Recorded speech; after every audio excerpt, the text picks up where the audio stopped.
we have been really focused lately on trying to improve opportunities for people to engage with the community, for the community to be more welcoming, and creating opportunities for interaction, and with this idea of, instead of always focusing on the individual to try to have them change or improve their behaviors, what if our society as a whole was more welcoming of people with behavioral differences?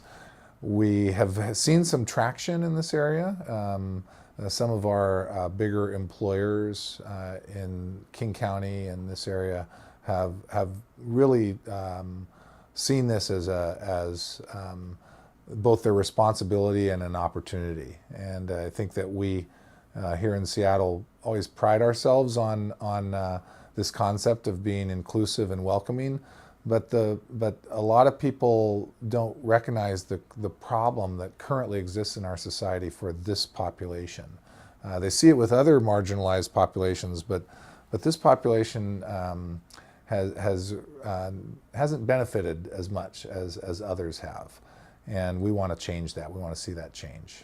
We've seen some really cool examples of progress in this area. Special Olympics being a always such a pioneer in this area, but one of their programs that they've been doing called Unified Sports, in which you partner an individual, let's say with an intellectual or developmental disability, with a person that is typically developing, your average person, so to speak, and what you see benefit that goes both ways. You see benefit for the individual that has a disability being able to participate in something that they like. And it's really cool though, because you see this so-called typical person getting to learn about people that have intellectual or developmental disabilities, and starting to learn that, hey, this is actually really cool being around somebody that's different from me. And I've experienced this not just in my professional life, but in my personal life by doing the work that I do.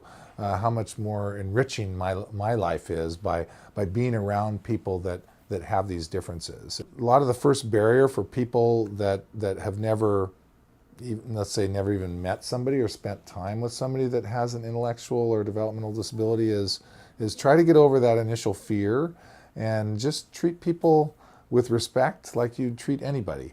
And you'll be pretty pleasantly surprised by how rewarding and enriching it is, to reach out to this population. I think if we think specifically of let's say a young adult that needs opportunities to engage in the community, number one, it just gives them opportunities to be active with their brain, both and their body. So physically and mentally kind of engaging in activities is a big advantage. Then there's the social, advantage of continuing to have opportunities to socially engage, and how that's so important for all of us.